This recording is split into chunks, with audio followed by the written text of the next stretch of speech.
The president signing executive orders banning diversity practices across the federal government and educational institutions. Many private companies also reversing course on their DEI-related programs. Mills is here with more on this one. Mills, the Department of Education moving forward with the president's executive orders on this one. What's the latest? Right, they are, and many states are confused about what exactly they need to get rid of. Schools and colleges scrambling this morning to meet an order from the White House. Last month, President Trump targeted the Smithsonian Institution, one of the country's most prominent arts and culture institutions, in his attempt to rewrite American history. He signed an executive order that calls on Vice President J.D. Vance to, quote, remove improper ideology from all areas of the institution.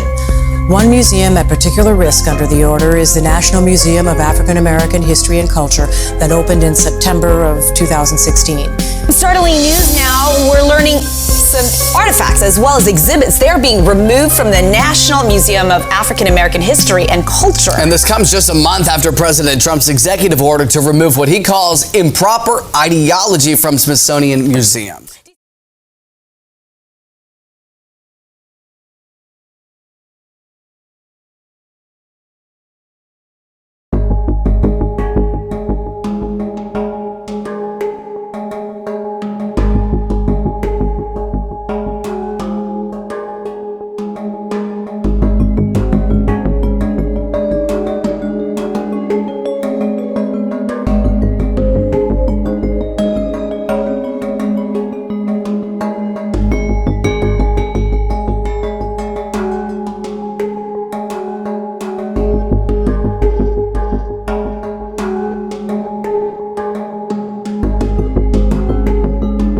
Sugar. Sugar is everywhere in our diet today. Walk down any grocery aisle or read the label on a bottle of ketchup, and you'll find sugar hidden inside. From breakfast cereals to sodas to breads and pasta sauces, this sweet substance saturates almost everything that we eat. The average person today consumes far more sugar than our ancestors ever did. Adult men in the US, for example, take in about 24 teaspoons of added sugar every day. We sprinkle it into coffee, bake it into treats, and consume it in soft drinks. Sugar has become the ubiquitous flavor of modern life. Yet, amid this flood of sweetness, a mystery quietly waits in the background. How often do we stop and ask, where did sugar actually come from? We tear open packets of the white crystal without considering their origin. Unlike salt or spices, sugar wasn't always a global staple. In fact, its absence from ancient texts like the Bible, sugar from cane is never directly mentioned in Scripture. For most of modern history, refined sugar simply didn't exist as part of our diet. The story of how it burst into our world then is both recent and mysterious. To uncover sugar's dark origin, we must journey far from our kitchen tables to a place of deep jungles and ancient secrets.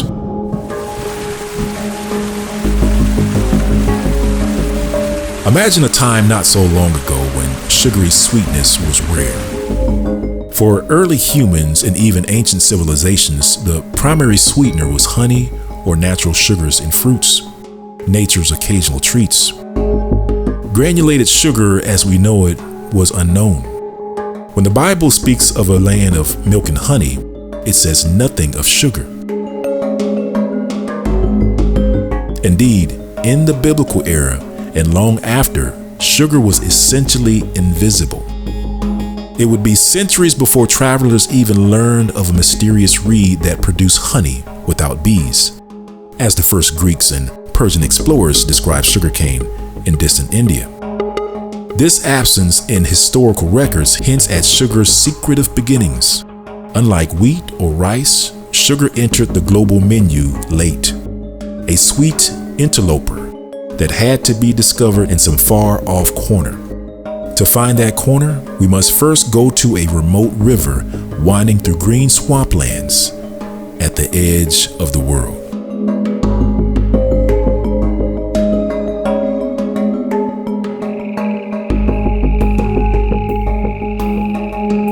In the southern reaches of Papua New Guinea, along the remote Fly River and its many tributaries, lies the birthplace of sugar. This area is one of the most isolated on Earth. Even today, about 80% of Papua New Guineans live in rural villages. Many so remote that they have little contact with the outside world. It's a land of wetlands and monsoon rains, where crocodiles slip into the muddy waters, and the air hums with tropical insects. Here in these swampy jungles, thousands of years ago, something remarkable happened. A human species first tamed a wild grass for its sweet juice. Long before sugar was a commodity, it was a humble plant in the grass family called Sancurum officinarum, sugarcane. Indigenous people of New Guinea were the first to domesticate this plant, possibly over 8,000 years ago. Archaeologists and botanists trace the origins of cultivated sugarcane to this very region. Picture those ancient horticulturalists. They waded through the marshy terrain, selected the sweetest wild canes to bring back to their gardens. Early Papuan farmers had already domesticated taro, bananas, and yams. Around that time, sugarcane was another prized addition to their gardens. They weren't extracting crystal sugar, not yet, but they knew a good thing when they found it. The cane's fibrous stalks, once peeled, could be chewed to release a burst of sweet juice. In a world without candy or processed treats, imagine the delight of tasting that natural sweetness for the first time. Somewhere in these tropical lowlands, a curious human bit into the wild cane, and history was changed by the taste of sugar forever.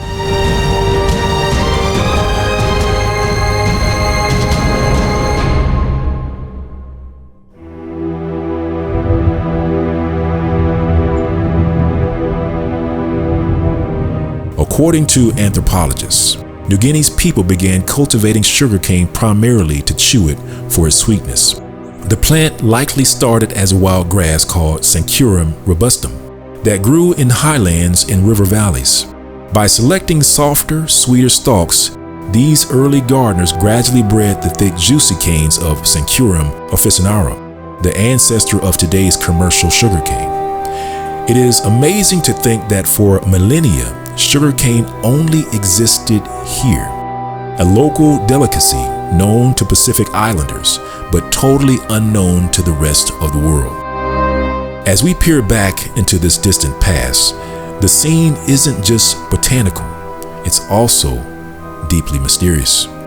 The communities along New Guinea's rivers and highlands are among the most culturally rich and ancient on Earth. Isolated by rugged mountains and seas, they developed unique ways of life. These are the people who first domesticated sugar. Their own origins are intriguing.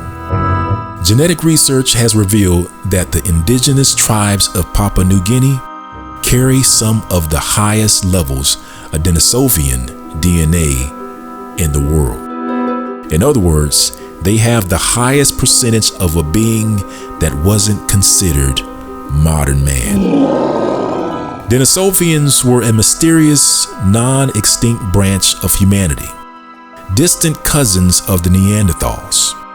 The fact that Papuans have roughly 5% Denisovian genes, on average, the most of any known population, means that their ancestors interbred with this archaic human species many times over. In their blood today survive genetic echoes of those ancient encounters. It's as if the people who tended the first sugarcane gardens were guided by whispers from a more ancient connection. Their heritage reaching back to prehistoric times when multiple kinds of beings walked the earth. This genetic legacy might even have practical effects. Researchers suggest that some Denisovian variants may also help Papuans fight disease or adapt to their environment. In a poetic sense, the sweet cultivation of sugarcane was nurtured by humans who themselves carry the DNA of a long-lost human lineage, linking the crop to a deeper evolutionary mystery. Culturally, the people of the Fly River and surrounding regions add another layer of mystery to sugar's origin story. These communities traditionally see the natural world as alive with spirits. In fact, animals like crocodiles and snakes are revered in their spiritual systems. Along the great rivers of New Guinea, the crocodile is king, a potent symbol of creation, power, and ancestry to them. In one famous initiation ritual practiced by tribes of the Sepik River, a bit north of the Fly, young men endure ritual scarification to honor their crocodile. Elders make dozens of cuts on the initiates' backs, shoulders, and chests, etching patterns that heal into raised welts, resembling the crocodile scales. This painful rite transforms boys into men, symbolically marking them as children of the crocodile spirit. Their belief is that long ago, they emerged from a primordial crocodile.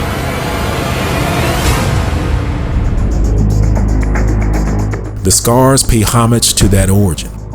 In these animistic belief systems, many creatures hold spiritual significance, from wild boars and cassowary birds to pythons.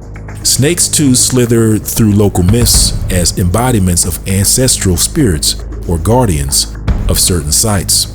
One Papua New Guinea legend speaks of a giant snake that created rivers and valleys, another tale of a snake man spirit roaming their forest. All this infuses the birthplace of sugar with a mystical atmosphere. Picture a nocturnal village scene, a thatched spirit house lit by flickering torches. Its carved wooden panels depicting crocodiles and serpents intertwining with human figures. The elders chant ancestral stories while chewing pieces of sugarcane for energy. The sweetness mixes with the bitterness of ritual. For the people of this land, the boundary between nature and spirit is thin. It's a place where an everyday act, chewing a cane stalk, connects with an 8,000-year-old agricultural heritage and even deeper currents of human antiquity. Sugar, born in this environment, carries a legacy of both science and sorcery. Careful breeding by early agriculturalists, set against a backdrop of animistic reverence for nature. It's important to realize just how locally contained sugar was for most of history. While New Guineans were cultivating and chewing sugarcane in their highlands and swamps, the rest of the world remained oblivious. To ancient Israel, Egypt, or Rome, sugar was unheard of. There is a telling fact: the Bible makes no mention of sugar. This isn't an oversight, it simply wasn't present in the ancient Near East. Instead, those cultures satisfied their sweet tooth with honey or dates. So when we say sugar wasn't part of the original human diet, we mean that for tens of thousands of years, through the Stone Age, the birthing of farming, and the rise of great civilizations, humans got by without refined sugar. Our Paleolithic ancestors evolved with minimal access to concentrated sweetness. Aside from the rare beehive or seasonal ripe fruit, even as agriculture spread, no one outside of Australasia knew of the stout tropical grass with sweet pulp in its stock. Sugar's global debut came relatively late and serendipitously. It was the Austronesian seafarers, the great voyagers of the Pacific, who first carried cultivated cane beyond New Guinea. Around 3,000 years ago, these voyagers spread out from island Southeast Asia, taking plants with them in their canoes. They brought sugarcane to places like the Philippines, Indonesia, and Polynesia. In South Asia, sugarcane took root in India by around 1000 BCE, where locals learned to crush the canes for their juice and even figured out how to boil it into crude crystals. To the Western world, however, sugar was still a myth. When Alexander the Great's army encountered sugarcane in India in the 4th century BCE, his soldiers marveled at this honey-bearing reed that needs no bees. Small amounts of sugar gradually trickled westward as an expensive curiosity. By the 1st century CE, there are records of sugar in Greek and Roman medicinal texts, but it was used sparingly, like a rare drug. For hundreds more years, sugar remained a luxury, not a daily treat. As late as the medieval period, if you lived in Europe or the Middle East, sugar was something that only the wealthy might taste on occasion. An 8th century emperor of the Frankish kingdom received a gift of sugar, and it was considered almost on par with receiving spices or jewels. By the 8th century, Arab traders had begun to cultivate sugarcane around the Mediterranean, but the product was still exotic and costly. A luxurious and expensive spice, historians call it. It wasn't added by the spoonful to tea. Tea hadn't even arrived in Europe yet. Instead, sugar would appear in tiny amounts in medicines or as a novelty sweet. The true explosion of sugar onto the world stage came with brutal swiftness. Fast forward to the age of exploration, the age of the transatlantic slave trade. European powers, having tasted sugar, became fixated on producing it in large quantities. They turned lands in the tropics, the Caribbean, parts of South America, Indian Ocean islands into vast sugar plantations. It was spread by the captives of Judah. And they did it so at a tremendous human cost. Growing and producing sugarcane was labor intensive. So colonial powers enslaved millions of African Israelites and shipped them across the Atlantic to work the cane fields. By the 1700s, sugar had gone from a rarity to the engine of a global industry, one so profitable it was dubbed white gold. In the 18th century, islands like Barbados, Haiti, and Jamaica were practically covered with swaying green cane stalks, all destined to be boiled into sugar and shipped to Europe. What had began in the swamps of New Guinea under the hand of a mysterious people who venerated the crocodile and the snake had become an international commodity, intertwined with some of the darkest chapters of human history: slavery and colonial exploitation.